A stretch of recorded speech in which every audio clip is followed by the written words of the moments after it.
Welcome back to the Atypical Hunter podcast. I'm Chris Begbie, and with me as always is a man who some say they found his droppings as far south as the Rio Grande, the migratory Kyle Mork. Kyle's back from his family hog hunting trip in Texas, and boy did he bring home the bacon. From a frustrating start to success, it's great to share in his achievement before the start of the whitetail season here in Illinois. If nothing else, it's got me even more pumped up to keep practicing and getting ready to get out into the woods this fall. Kyle had a great time down there, shared some cool stories, talked about how his gear is working out. But we're only 3 weeks away from opening day here in Illinois, so make sure you're getting your practice in, getting your gear ready to go, and hunting buddies pumped up. I sure am. Happy hunting.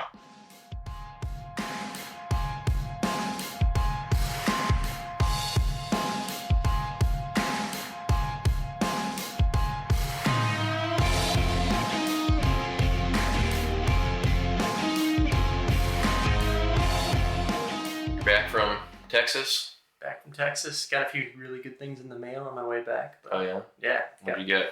Got my new release, my Cobra release. And then after 120 days of waiting, I finally got my concealed carry renewal card. Is that how long it took you, really? Yeah, Illinois gives you up to 90 days. Gives the Illinois State Police up to 90 days. Yeah. So, but they were nice enough to wait 120 days for me.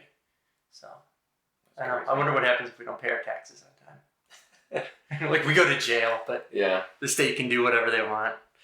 But Take your money. Yeah. But yeah, that was nice coming back too. But yeah, it was a good trip. That's good. And your release is really awesome. Yeah, that thing is pretty sweet. After the shot I made though in Texas, I'm second guessing switching releases at all. So you brought the other one down. Mm-hmm. Yeah, I didn't get that one until I got back. Which is another Cobra. That's a caliper release though. No, it's a True Fire. It's a True Fire Smoke. It's like a $35 release, but it has the fold back. It is a caliper release. It's a fold back, so that's what I really liked about it. It doesn't dangle or anything. Right. It doesn't whack your camera, or if you're trying to hunt, like just knock it back. But the Cobra I got is the Cobra Switch, which goes from thumb to back tension release. So you just change a screw in one of them. So That's cool. Bob recommended the one of these types of releases if I wanted to switch to a thumb. So Chicago Archery Bob. Chicago Archery Bob. Yeah. We need to have like a title for him. I guess Chicago Archery Bob's fine, but Madman Bob? Madman Bob. I like That way people are familiar with who we're speaking about. Yeah, I think so. Yeah. Maybe we'll let him pick it first. That's true. Well, I don't know. I don't think any good nicknames come from someone who actually selects it themselves. He might already have one, though. Something tells me he's got a few. Some may not be too good. Well, welcome back. Thanks. Gone for a few days. Yes. Weather was good. Well, it was hot. Yeah. It was very hot. It was. It started off about 72 degrees in the morning. By the time 10, 11 o'clock rolled around, it got to about 98, 99 degrees. Yeah. Which, in the previous years, this is overall, like our group, was the 9th year going. Oh, wow. That's a long time. So who goes with you? The legacy group is me, my dad, my brother, and our buddy Mike Cabay, who we call First Harvest because he was the first person to take a hog on this newish ranch. Right. When we went down there. So we're the 4 kind of original people. My brother and Mike went the year before. They're the ones who found the old ranch. Gotcha. They moved. So so that's kind of the legacy group. And then there's been people who've kind of come in and out.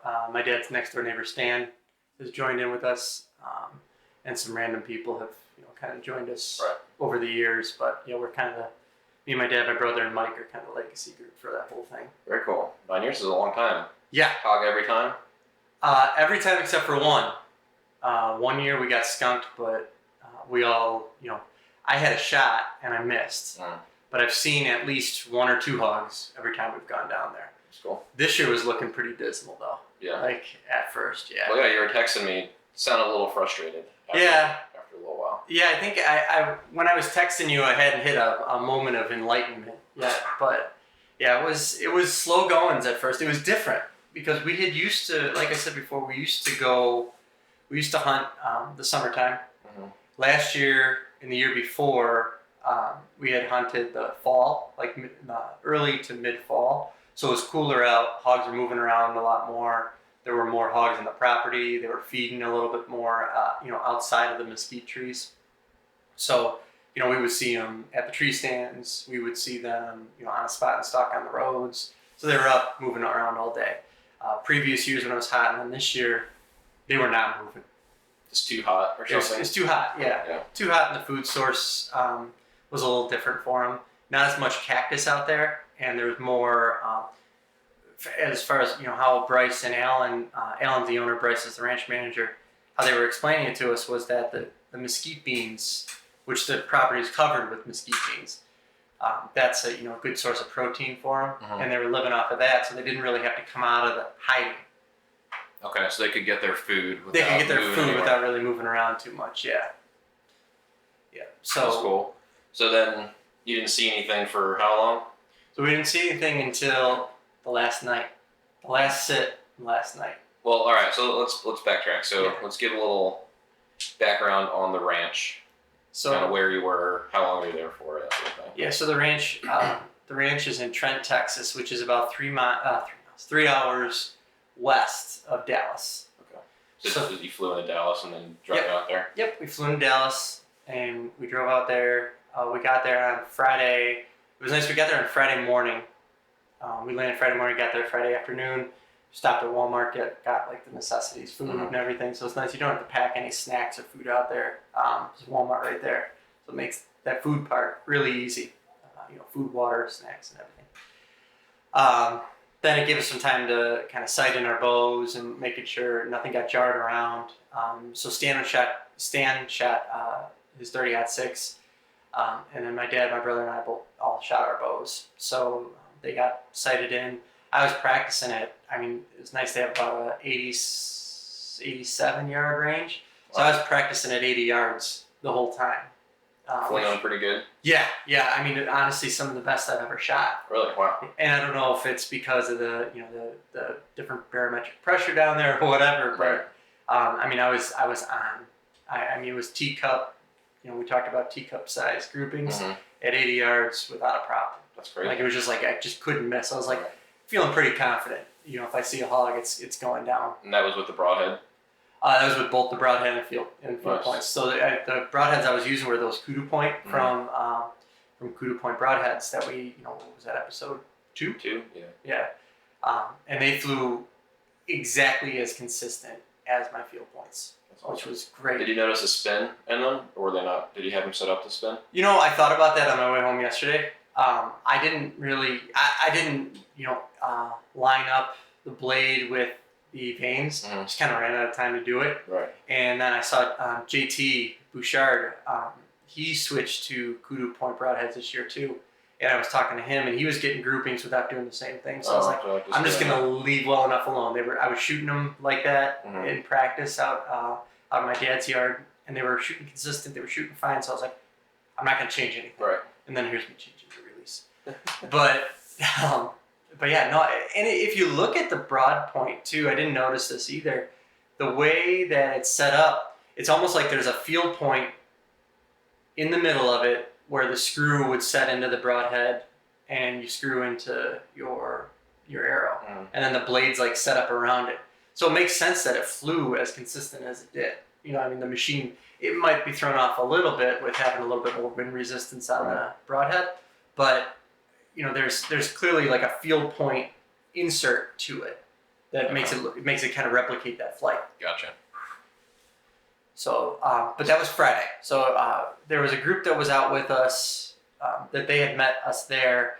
People we didn't know. They were hunting the ranch too. So they take up to 8 or 9 people. Must be a large ranch then. Huh? Must be a really big ranch then. Yeah, I forget the acreage of it. I walked it all in one day. One of the days when we were kind of spotting and stalking and looking, getting up high and trying to glass and everything.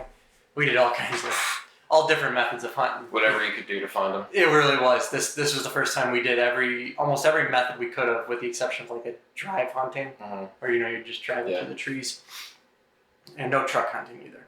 But there was a group that was before us, 3 guys from Missouri, and they went out. And one guy said he saw a hog, he shot it, hit it in the gut. So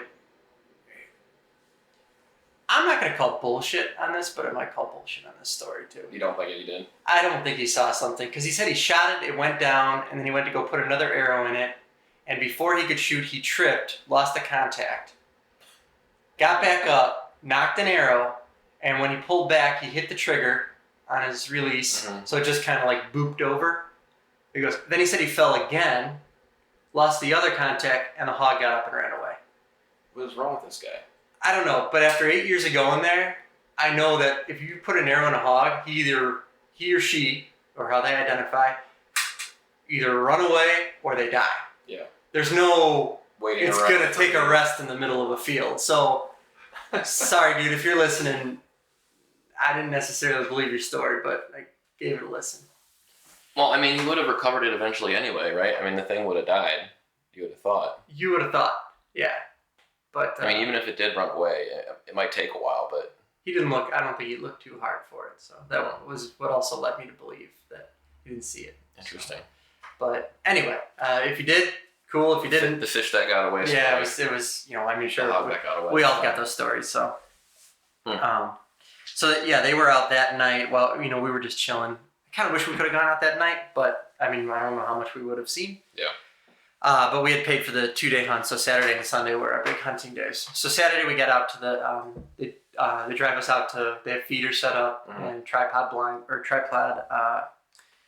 stands set up for us. And they're really comfortable. It's really an awesome experience because it's set up, you got your shooting lane cut in for you, there's a feeder there, and you know, it's a nice comfortable tripod stand, not a tree stand. So you're not sitting with your knees up to your chest. You're kind of you're in like an office chair. Yeah, you can sit relaxed. Yeah, you can be really relaxed. And you can sit out there for a long time.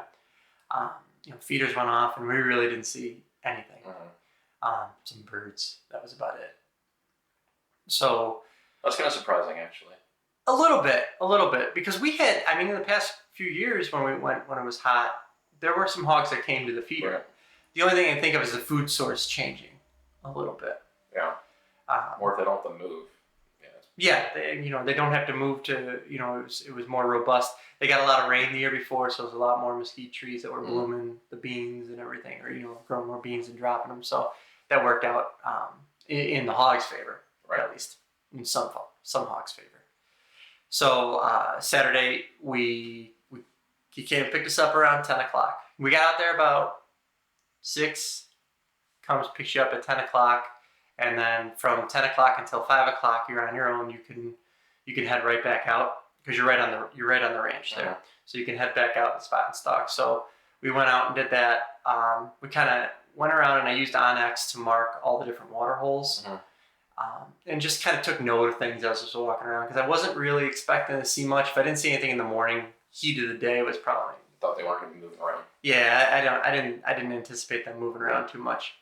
So, until from 10 until about 2:30, we did that and, didn't see anything, did all the, more so scouting than anything else, kind of keeping an open mind to everything. Went out that evening. It was the same thing. We sat the stands, didn't see much, didn't see anything. Well, that's crazy for the 4 of you. Yeah. Not seeing anything. Yeah. I mean, were you all located in relatively the same areas or all over the place? So we were all along, for the Saturday night sit, we were all along this one road. And this one real long road. And he put a lot more of this, what's called stinky feed out. So he put it out at night so that the smell would kind of pull the hogs out. They'd smell it and come to the better food. Right. And it just, no, I heard one squeal behind me. And I kind of got up and drew back real quick because I thought it was like right behind me. Right. And then it never came out because I was like right next to a water hole too. So I was thinking, well, it's either going to go to the water hole, it's going to go to the food source. But, nobody saw anything that evening. Then Sunday morning, it was the same thing. It was, we were at the tree stands, waiting for some hog to come out, nothing. So what my brother and I did, and I don't think my dad ended up doing this, nor did my dad's neighbor Stan. I think they stayed pretty low. But Britt and I, both on our own in different areas, we went up as high as we could and looked down. And so I just sat up there and I glassed for a little while because that stinky feed was still out on the road. And you could see it from the highest part of the ranch. So I'm thinking, all right, I'm up as high as I can get. I know where these roads are, with the map, even and Google Map, Onyx Map, whatever app you want to use, you could see where the roads are. And if you're fast enough, if you see a hog on that road and you're fast enough, you could get to them. Like it would certainly be you'd be hoofing it. So that was my plan. I would just sit there and just wait for something to come out on the road. And go after it. They're going to feed for at least a little while. Right. And I'd like to think that I'm fast enough to get down, and then it would basically be going down and to the right. And so when you say it's up as high as you can, does that mean like on a hill? Or yeah. There's a hill. So you're not in a tree stand or something. No. They have large, kind of like hill plateaus. So they got a wind farm next to them. So you're basically right up underneath those windmills. Gotcha. The giant ones that you'll see from the highway. And you can see these from the highway too. But you're up on that hill, and it was like a ledge. I mean, ram crap everywhere. So if you had the ram package, right. like you were definitely in it. They're too easy on that ranch.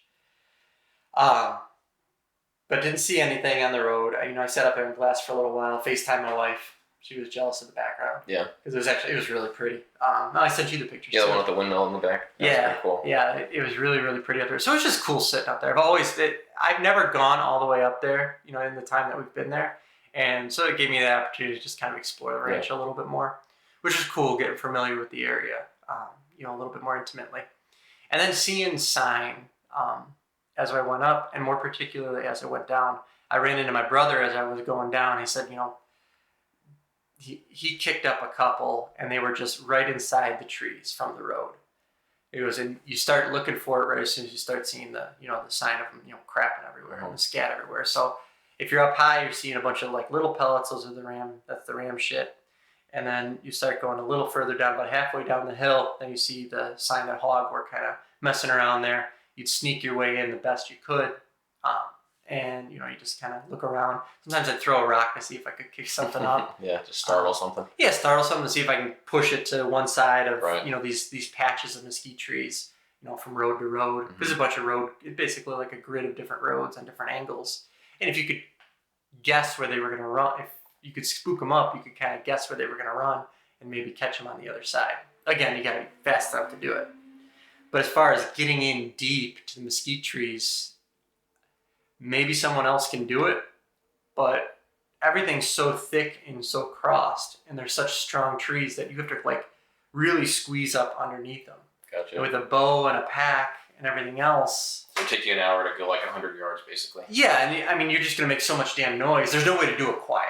Right. You could get back there, but there's no way to do it quietly, and you'd be full of cactus by the time you were done. No, and I was, even for the areas that I went into. So, my plan going down the hill was just go in as far as I could. And I knew there would be some clearings here and there, checking the maps. So if I heard something, I'd be a little bit more vigilant, but just kind of keep my eyes and ears open.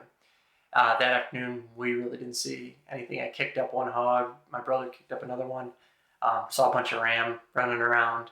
It's kind of cool. Yeah, it was cool seeing the ram. The rams are kind of funny to watch on that ranch, How come? It's not because they'll just be standing there randomly, and then one will just start humping the other one. It's like, so. But they run in packs, and they have their own little thing that they do. And well, it sounds like they were way more prevalent there than the hogs, or at least not. They didn't care about humans or something.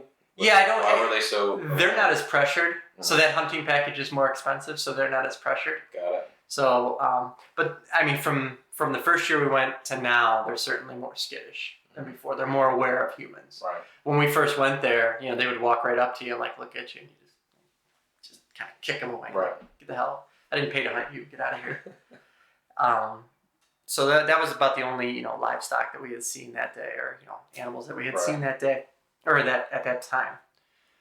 So we got back, and we had all marked water holes. Well, my brother and I had marked the water holes on our mapping systems that we had, and we sat with the ranch manager. And we're just like, listen, tonight they know where food is. Mm-hmm. They're not going to come out to feed. They have a food source, but at some point in time, they are going to go to water. Mm-hmm. They're going to have to. They're not doing it in the middle of the day because we would have seen them. At least someone would have seen them. Right. During the day. So my brother made the call. He goes, let's just have them drop us off at our selected water holes and just see how that goes. Let's just sit those. So, he went to the back of the ranch. Stan went to the one that he wanted to go to. My dad went to one that he wanted to go to, and he had a road too that he could walk up and down where that stinky feed still was.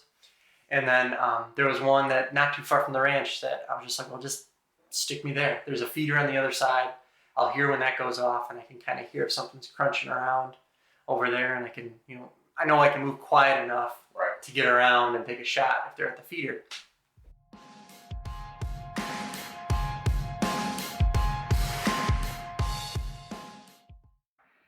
We want to take a quick break to remind our listeners that it's a proven fact that hunters with facial hair have more success in the field than those that don't. Just look at Kyle down in Texas this past weekend. And despite my best efforts, I can grow what should be described only as a Justin Bieber mustache. So don't be like me.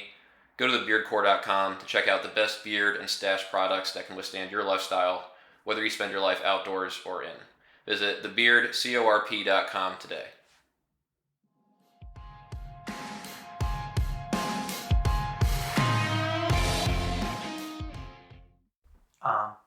So we're sitting in the water hole. Nothing's really going on. 7 o'clock, the feeder goes off. Thought I heard something, so I took a little quick walk around. Nothing.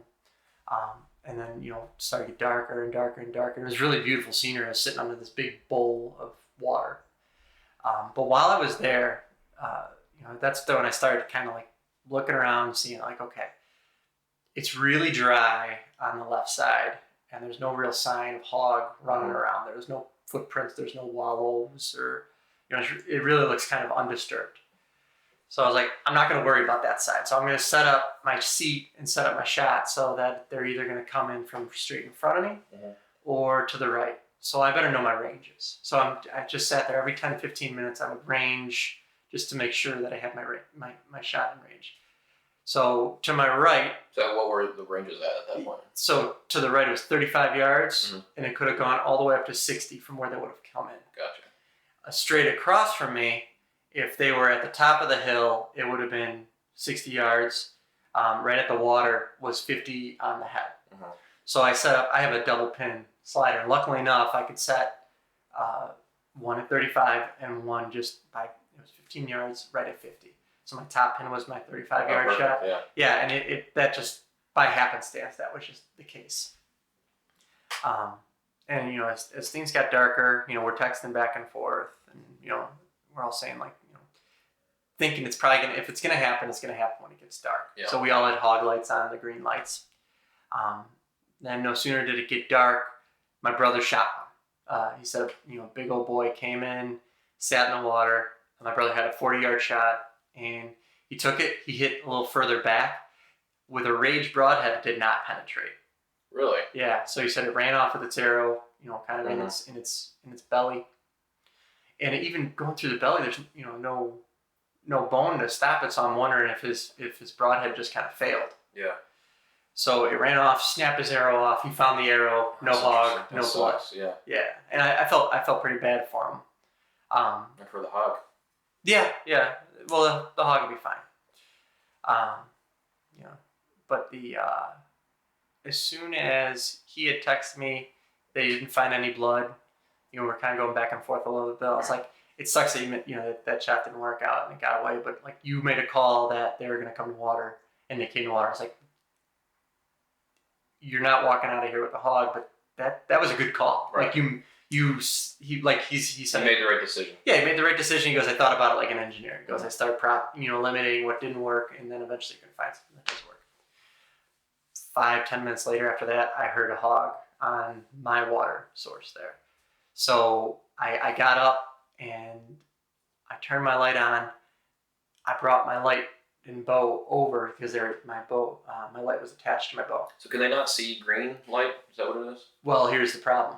They cannot see green, or they have a hard time seeing green, but they can be startled by a slight flash or their own shadow. Gotcha. So what I did, I screwed up and I put my bow down without drawing back just to see what was going on over there. And this big old hog, I spooked right up and ran off. And he was sitting at 40 yards. He was sitting right between that 35 and 50 yard, range I had over to the right. And I was like, God, this sucks. But as I was sitting there, I was kind of like reminding myself of a couple different other instances. I mean, particularly, again, is, not to be redundant, but like trained to hunt, where it's like there's parts to this process. You're gonna screw something up. Something's gonna be messed up, and you have to just understand that's part of the process. And what did you screw up? Don't do it again. Yeah. So I just kind of sat there thinking, I'm like, okay, let's just kind of collect myself here for a little bit. I go, if I hear a hog again, I'm not gonna do that. I'm gonna turn my light straight up in the air, my bow straight up in the air, turn the light on, and then slowly draw as I put my bow down and gradually put the light on where I hear that noise. Gotcha. 10 minutes later, I hear hogs again, straight across, exactly 50 yards. They're right at the water source. So I turn it on, light straight up in the air, and as I draw back, I'm gradually lowering the bow down, and then there's 3 hogs, all about the same size.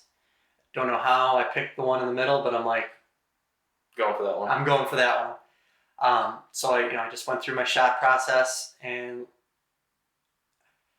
I did not have broadside on any of the 3 of them. So they were facing you, head down to the water, Yep. basically? Yeah, facing me head down to the water. Wind was swirling a little bit, so I had a little bit of, the mesquite trees are moving, so I could move a little bit. I could make a little bit of noise. Right. Because I think I kicked a branch or 2 as I was standing up. So I had a decision to make. I was like, okay, I got to be damn sure I'm going to make this shot if I'm going to take a shot on one of them straight on. Right. I was like, so I'm going straight for the spine. I'm going to go straight for the head and put it right through the spine. With a 50-yard shot where I was, because I wasn't entirely even with them. I had a little bit higher ground. If I was just on the same road as them, say this same situation happened, they were on the road. If I was real close, I would never have taken that shot because I would not have had the arc of a shot. So how much higher than them were you? Like 10 feet, you think? Yeah, about 10 feet. Okay. And so I was like, I'm so high enough. You could see the back and the top of their head. Yeah, I could see the whole body. So I was like, okay, I'm high enough up where, and they're far enough away where the arc of this shot is going to go up and over where I need it to go. So I was like, this is the last sit. I'm going to go for it. Yeah. I just went through my shot process, let the arrow off, and just boom, right in the back of, straight through the back of the head. Right in the noggin. Right in the noggin, straight through the spine, right into the vitals. Wow. So no pass through because of how much crap it had to go through, but it snapped the spine, went into the vitals, and I used it. And this is the kind of funny part. Well, this isn't the funny part. It's not kind of funny. It's funny. So the hog's running off with the arrow stuck straight above its head, or the knock of the arrow stuck straight above his head, and I used the red-green strobing lights. So all you see is this hog doing a disco dance, ran up 10 yards, died. Wow, awesome. Yeah, it dropped dead. Well, it severed its spine. Right. So I think it went blind. I guarantee it went blind because I saw its eyes were all cloudy once I retrieved it. But it took off up the hill, and I just see this little blinking light go. The disco light bobbing up and down. Yeah, the disco light. So now the hog's going to be forever known as the disco hog. So I gave it a sec. I kind of collected myself, got all my lights together. Took a walk around the lake. As I was walking around the lake, the little pond there, there were frogs everywhere. This is kind of a side story. Frogs everywhere. And I was so excited to get to the hog, I really wasn't being very careful where I was stepping. There were rattlesnakes everywhere. Well, I go to walk, I see a hog, and then it wasn't a rattlesnake, but it was another type of vicious snake. Comes out of nowhere and just bam! Just attacks this frog. Wow. All you could hear is this frog screaming. I got it on video too. So I'll have to show you that later. That's crazy. And so the whole time I'm looking for my hog, which really wasn't very long, I just hear this poor hog. Poor frog. I should have just stabbed it with my broadhead or something, but the snake was right there. I was like, felt bad, but whatever. Got to the other side, started looking around a little bit, and I see my flashing light. I'm like, oh, just let that be the whole hog and not just the arrow, like what happened to Britt.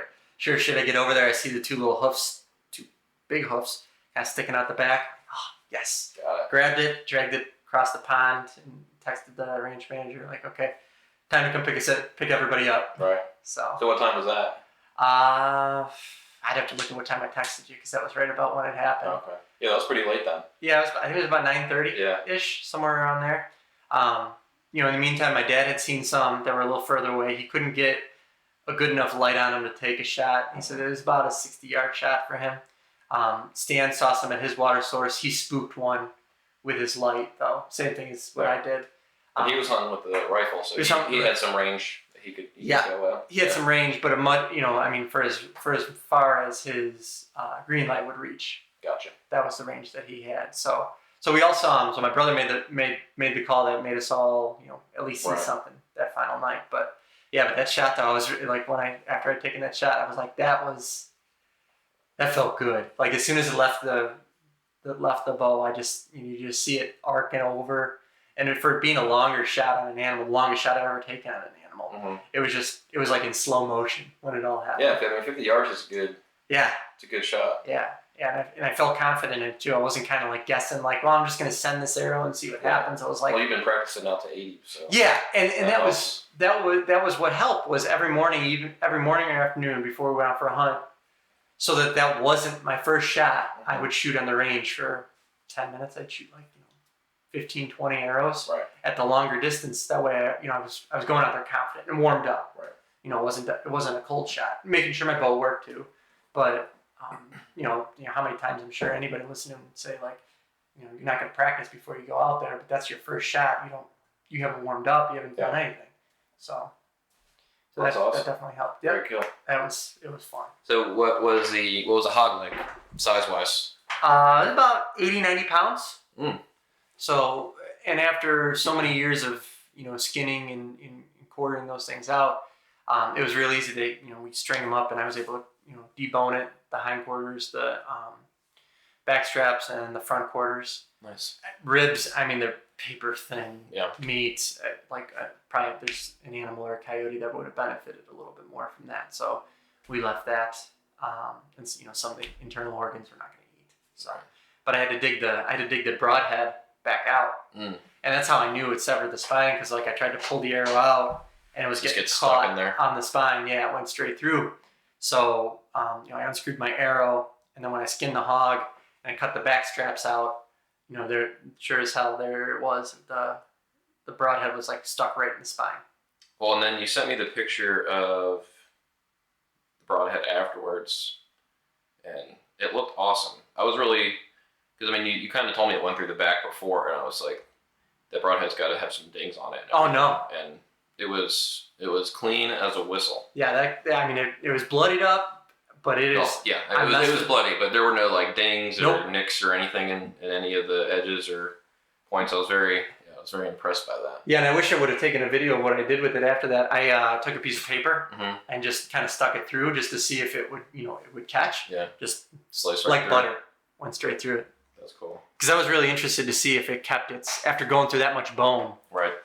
If it kept its edge, but yeah, it definitely kept its edge for sure. Yeah, well, the photo on the Instagram is awesome. You got it right behind the skull. It looks like right where the neck meets the skull. It's a pretty solid shot, and you got a ton of meat on that thing. Yeah. So, do you bring the meat back with you, or did they ship it to you? No, I brought the meat back with me. Awesome. Yeah. So So when's the pig roast? Probably maybe next weekend. Yeah, we get some hindquarters and backstrap, and then awesome. I'll probably do it all at once. Yeah, put that on the Traeger. Mm-hmm. Yeah. Oh, we should. For sure. That's a great looking hog on there. Yeah. Well, I'm excited. It's getting me all excited for October now. I know. Well, the whole time when we weren't seeing anything, I was like, man, I'm glad Chris didn't come with this one. And then when I shot that, I was like, why the fuck isn't Chris here? Well, that's what makes good hunts, right? When it sucks most of the time, and then you finish it with a good ending. It did, especially when you're the one who gets the hog too. I felt bad that my brother didn't get his hog, but he was happy that he made that call too. Yeah. So. No, it's a group thing. You're always happy for the buddies that are out there with you, right? Yeah, absolutely. They were happy they didn't have to carry anything back. Yeah. Well, 80, 90-pound hog isn't nothing to carry back. Yeah. We'd throw it on the truck, but I still had to drag it from the other side of the pond. After hernia surgery, so I was like, I'm pulling it. I'm like, I don't know how this is gonna work. And I'm like, I don't feel. I wanted to ask how was pulling the bow back and everything with the stomach. Fine. Yeah. Good. I for the most part listened to what the doctor said, and I moved around a lot, which helped with healing. Went back to weights today, which was nice. Nice. So especially after dragging that hog and I didn't feel anything, I'm like, okay, I can go back to weights now. Yeah. Yep. So yeah, overall though, it was an awesome trip. I think we will be going back in October, November next year though. Nice. I think the fall time, the inventory is a little higher there. Their feeding patterns. Well, tell Britt not to mess up the schedule this time so I can go. Well, it was his kid's soccer schedule. Yeah, screw it. Yeah. So, and I think they were going to Disney World and everything too. Yeah. So, but yeah. Oh, cool. It's cool. It looked like a really good trip. Yeah. That's awesome. It was. I was trying to update Instagram a little bit more, but when things were slow, it was getting a little dejecting. So yeah, you were getting frustrated. Yeah, a little bit. Bit. I mean, I haven't known you that long, but you get frustrated fast. From what I've gathered. Sometimes, yeah. I tried to. I mean, it was really, you're only hunting for a day and a half. Yeah. Right. That's basically, yeah. And it was. And then you found it that evening. Yeah. And so it's not that bad. Our past history was just like we had seen, by the time we had normally seen things. You just had higher expectations. We had higher expectations. Gotcha. Yeah, which, I mean, this taught us a lot. Like, it taught us how to hunt a little bit differently. Right. And how to adapt and not, learn to not get frustrated. Because eventually, if you're out there long enough, something is going to happen. Right. Most of the time. How was the Sika gear out there? Oh, it worked great. I mean, the best part about them was, I mean, obviously the camouflage really, it was pretty concealing. Mm-hmm. I'd like to think it was, at least. The vents on the pockets, though, especially when it got hot, just unzip the ventilated pockets. Mm-hmm. It was a night and day difference. Really? Oh my god! Just let some air through. Yeah. Airflow through there. Yeah, and I mean the one thing that I did have to do is that, I would have like a handkerchief in one pocket, mm-hmm. like a little towel, and then I had like my headlamp in the other. If I took those out mm-hmm. and put them in my bag, I got way more airflow. Gotcha. And so just keeping those pockets empty mm-hmm. was the best thing I could have done. But having long sleeve, it was hot, but I wasn't miserable. Right. I wasn't miserable. And you weren't burning in the sun, and you had the gaiters on. You had gotten the gaiters for that trip. Yeah, so I kept the gaiters off my ankles, but I kept the cactus off my ankles. Mm-hmm. But there's other like microfilament trees and cactus style trees that have little things. So I got them in my arms and my legs. You're still picking them out? Yeah, now I just got them everywhere else instead of, it's nice not to have them in my ankles. Right. It's not rubbing on my feet, sock. yeah. But it was just like, well, I just robbed Peter to pay Paul here. But yeah, those gaiters worked out really good. From a gear perspective, I went pretty light mm-hmm. with this trip, and I could probably go even lighter. As far as packing clothes that you're wearing when you're not hunting, really only wore one pair of shorts the whole time I was out there. So I only needed one pair of shorts and like 2 t-shirts instead of like 2 pairs and 4 t-shirts. I love my Exo pack. It's a really great pack, but it was too cumbersome. Really? Yeah. So I think for whitetail, I'm switching over to that Slumberjack that I have. Why was it too cumbersome? It's a little wider, mm-hmm. a little taller, and too many pockets, too much. Didn't need it all? I didn't necessarily need all of it, no. Right. I mean, even with the camera gear, I could have made do with a smaller backpack, mm-hmm. and I felt like I would have been a little bit. I wasn't going through too much brush with it, but as far as hanging it in tree stand or putting it to the side of me, I could have managed a smaller bag more efficiently. So gotcha. I think I'm gonna switch that over. Well, I already have for whitetail this year because I have the straps in the back where I can put my ladder segments or my climbing sticks. So it's really all I need with the tether. Right. So that'll be what. You're gonna be real light with whitetail season this year. It'll be nice. Yeah. I'm definitely gonna be. I mean, ultralight for me is certainly the name of the game. Right. I wish that I would have brought my tripod stand for my camera mm-hmm. to get better video. I mean, just from a video perspective, because I didn't think we would be sitting on the ground for anything, but because we never really had before. But now I know, I'm going to take some weight out with the bigger pack and add some more weight with the tripod and a tree mount. So to have everything that I need at that point. I mean, it's good practice. It's September 10th right now mm-hmm. that we're recording this, and we've got 3 weeks basically. Yeah. Until October 1st. Right. 3 weeks exactly. Yeah. So it's crunch time. It really is. It's time to get everything ready to go. Get ready for whitetail. Exactly. And it's just nice to have that first hunt to tweak some things. Even with especially I imagine to get some confidence up. Yeah. Well, trust me, with that shot, I mean, it definitely had a lot of confidence Right. up. Having that confidence and just moving some things around with my gear just a little bit, just to make. So why are you using a new release now after making that wonderful shot and being confident? After that, well, because I got it before I went out there, and because my other release, I thought was kind of failing, but apparently I don't think it is anymore. I don't know. I mean, we talked about this before. It's like if you think you can get like that 1 iota better, that's like the motivation. Yeah. And so what I'll do is I'll keep this one for a little while just to have it as, if anything, to have it as a backup, because having a thumb release is a good backup because it's nice and small. I can just kind of. You can always throw that in a pocket somewhere. Well, I can slip it in the elastic band of my my bino harness. Mm-hmm. Then I can just grab it right away. Right. So I'll always have it. I'll have it as a backup. I'll hold on it for a little bit. I'll shoot with it, see if I like it. If I like it, I'll keep it. If not, sell it. Right. Sell it off. I mean, I got a good deal on it anyway. So if my wife's listening, I got it for free. I doubt she is, but yeah, I know. I'd say she doesn't. But your wife does, and she'll tell her. She's only listened to a couple, I think, and it's the ones where I've incriminated myself on things I bought and said I wouldn't buy until I shoot a deer and things like that. So I think I'm safe right now. Yeah. Unless there's like a catchy title that draws her attention. I still can't get her interested in hunting in any way, shape, or form. She really liked the BHA episode that we had with Seth Trokey. She thought that one was interesting. But she couldn't care less about the gear and the shit that we talk about like that. They just see that's an expense. Yeah, basically. Speaking of expenses, my Sitka muff came in. Oh yeah, that thing's nice too. Which is awesome. Certainly a lot different, better quality than the muff that I have from Menards. Is it? Oh yeah. I mean, it feels awesome. It's in the elevated 2 pattern. It has pockets in the front and inside for hot hands, which is going to be awesome. And honestly, we were talking before, like I don't even know if I would need gloves. I don't. Even in, December, I think it would be fine. Yeah, you're not going to need gloves. I mean, you little thin gloves, if anything. Yeah, I mean, I'll probably just wear something small, just, to hang to stand in, just because it's going to be freezing. Yeah. But sitting there, I feel like I could keep my hands in there, and they'd be perfect. Yep. And I can keep all my crap in there too. Like I'm definitely gonna keep the rangefinder and a call, and maybe some snacks. Yeah. Or something. Yeah. The snacks are key for the whole thing.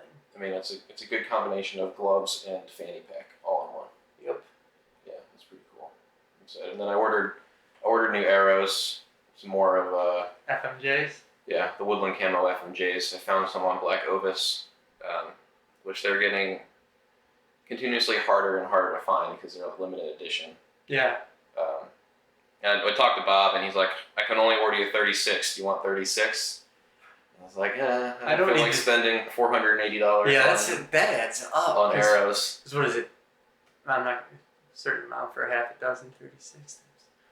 Yeah, no. Right. I'm going to buy 6 at a time, too. Right. So I was like, I'm gonna search somewhere and see if I can find 6 arrows. Yeah.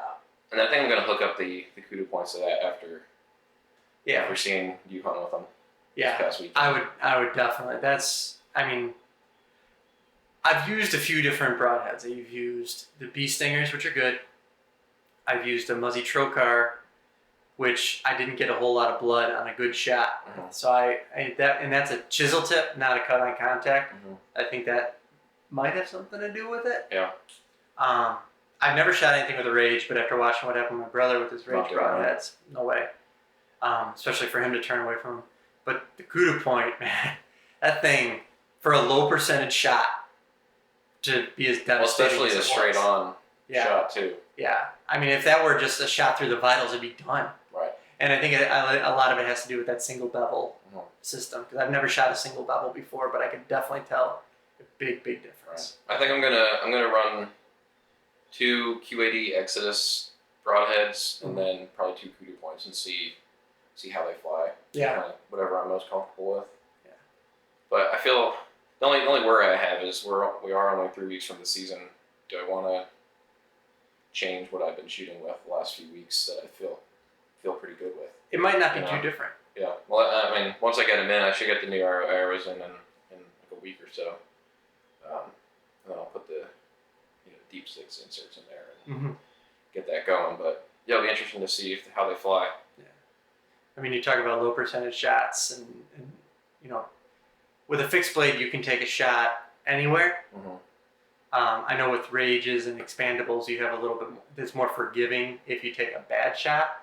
But there's been times, and even at some 3D courses I've shot, where there's grass that line up with right along the vitals, and I mean sometimes that's just the point, right? If it's a mechanical one, if it hits something like that, it'll expand. You don't know if there's like a twig or something that's sticking up too, or like a smaller, just a smaller tree, and it'll hit that and just spin the arrow. Well, that's what my dad had always hunted with mechanicals, and he recommended that to me, and I couldn't get into that. I just didn't. I was like, I'm too new to notice everything that I'm shooting at. I feel like, and if I'm not seeing a leaf that might be in the path of the arrow, or some tall, stick sticking up, I'm gonna fuck up the shot. Yeah, you get tunnel vision. I'd rather just shoot a fixed blade or single bevel or something that can at least, if nothing else, just go through a leaf and not alter the path. Yeah.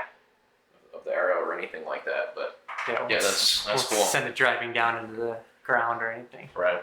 Well, we've got, like we mentioned, we got 3 weeks to whitetail season. We've got a lot to prepare for. Got to get you out into Midwin, the area to see where we're going to be going. Oh, that was another.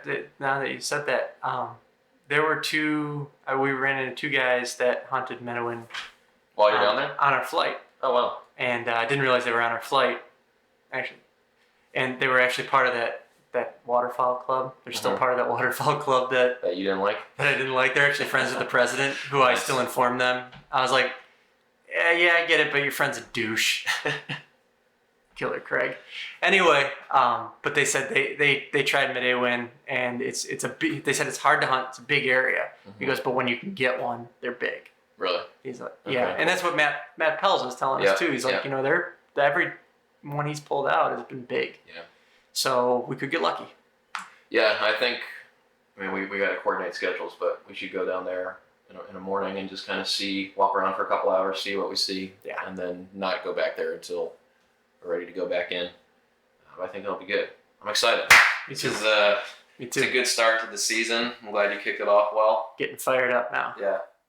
It's kind of real now for me that you got one. Yeah. We've been talking about it, or at least I've been talking about it for a while without actually having seen anyone I know do anything recently. So it's nice to have some success. Yeah, success in the tribe, right? Right. Yeah, which is good. But we're gonna try to do 1 or 2 more episodes before the season starts, and then hopefully, we can get a couple episodes out. Once whitetail season kicks off, and share some good experiences. It would be awesome to have an episode where one of us got a nice big buck on the day it went. Right. So, let's see. Time will tell. That's right. But as always, remember to like and subscribe to the podcast, comment wherever you can. I know Apple Podcasts allow you to comment. We appreciate the feedback, whether good or bad. So keep us posted on that. We're always trying to improve. And make sure you're getting out there practicing, but happy hunting.